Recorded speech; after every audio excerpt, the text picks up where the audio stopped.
Well, here we are back in a cave on the banks of the Dordogne River in France, thousands of years ago. And there's plenty of hair, as you can see, on the gentleman, but no hat and no hairdo to speak of.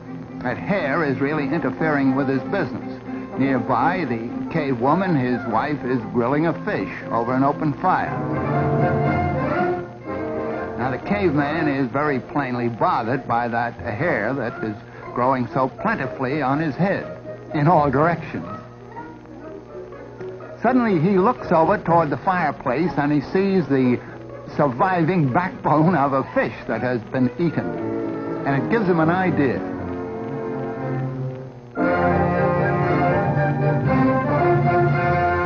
Now, I don't say that we have proof that this happened, but it could have happened, and some such original discovery must have been made. Now, see what he does with the backbone of that fish. Puts up his hair as best he can and uses the backbone, or part of it, as a side comb to hold it in place. Let's imagine, at least, that that was the first hairdo. Now we slip forward a few thousand years to the time of the Babylonians in the Near East. See what kind of hairdos they had. Well, they not only curled their hair, but they curled their beards, too. It was a religious rite with them. Now we go over to the land of the Egyptians, about 2,500 years B.C., and notice a change. They shaved their heads completely, and they shaved their beards, too. But they wore an artificial beard made out of wood or horn or some such material. And the women, too, shaved their heads and wore wigs. Now, of course, we're talking about the aristocracy, the noble people and the rulers of those days, not the poor people. And here's an Egyptian woman with the kind of imitation hair or wig that was worn by the high-born ladies of those days. Another thing about the Egyptian women of those days was that the higher the headdress they wore, the more noble their blood was supposed to be. So you can see there was quite some competition among the ladies in a vertical way. Really getting high in some of these. Another peculiar thing was that when the princesses or queens acted in an official way, they too wore an imitation beard on their chins. Now we're coming forward to the Grecian days. And of course, we know all about these from drawings and paintings of the old days and written descriptions. And many of these pieces, by the way, are actual survivals of those periods and have been preserved in antique shops and in museums. This is the Greek style of hairdo.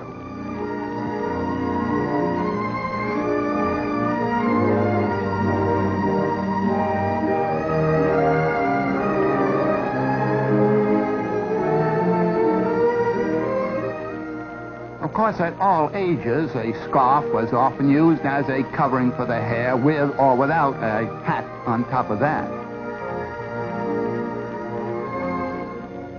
Now we're coming forward to the Roman days. There is a Roman painting, and a peculiar place for it. It's on the bald sconce of a Roman.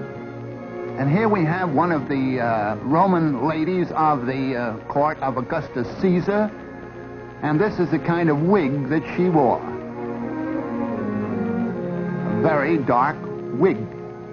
Now she sees her handmaiden there with a very blonde head of hair and plentiful, and she decides to change her mind and get a blonde wig. Whereupon the poor handmaiden has her hair cut off and made into a wig for the patrician Roman lady. Here we see her now with a blonde wig.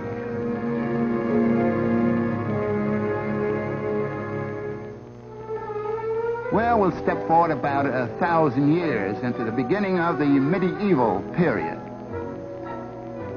And this is the way the high-born young lady wore her hair then, in long ringlets, when knighthood was in flower. Of course, when she got married, she wasn't allowed any such frivolous decoration. Had to put her hair up in braids that were covered like this. Because the braids may not be quite as long as the covering would indicate.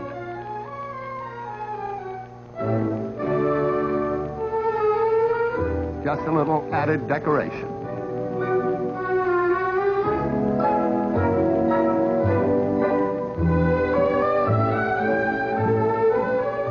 Just another example of the scarf wrapped around. This young lady does not have a toothache or an earache. She is just increasing the wrapping around her hair on her head, and it gradually got to an exaggerated fashion.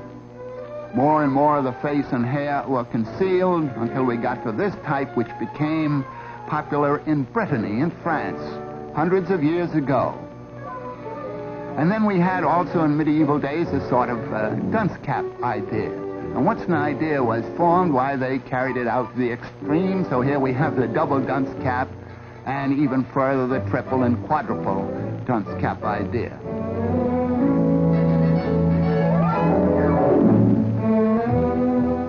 And of course, further decorations were added.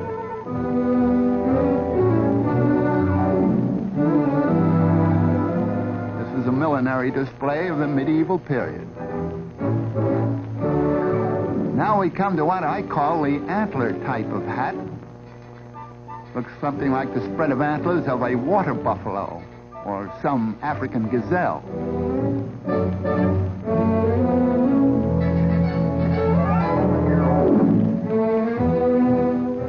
And this might be the ox type of decoration. This was popular, by the way, in England, about the time of Ivanhoe and Richard the Lionhearted. Only for high-born ladies, of course. And then, of course, the men weren't going to be completely left out of the picture. Here's a gentleman with a tall vertical hat.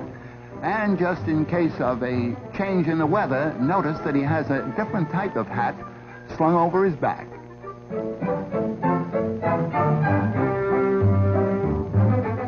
Well, we're coming down through the ages a little bit, but not making much progress in the millinery department. This chap has a whole counter's worth of cloth on his head.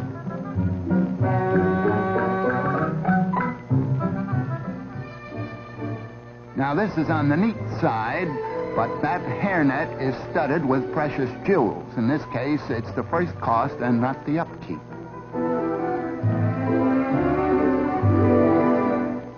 Here we have what is often called a Holbein type of hat, because that famous painter gave us many canvases with models wearing that kind of picture hat. But Franz Hals and other famous painters also gave us their studio portraits with the same type of millinery decoration. Here's quite a different type. The hat is small, but the beard more than makes up for it.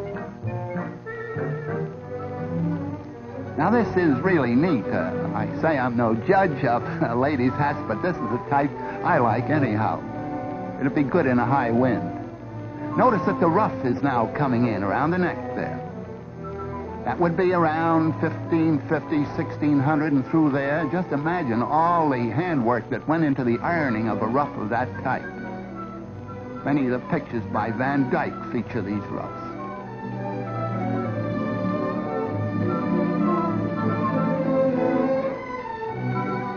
Here we're going into the vertical decoration again. You notice how it switches from the horizontal to the vertical and back again. High, low. Oh, and also we are coming into the corseted era, and in some of those old days they actually wore iron corsets. Of course, the whaling captors soon relieved the iron of its duty by bringing in the whalebone.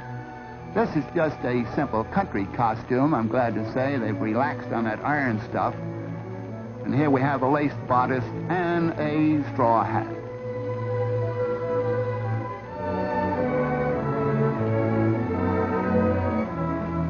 Now we're coming into the 17th and 18th centuries. This is a model of a painting by Van Dyck. And so I haven't time to come on down to modern days, but as far as we've gone, I leave it up to you to know whether or not we've made much progress in hairdos and costumes and hats.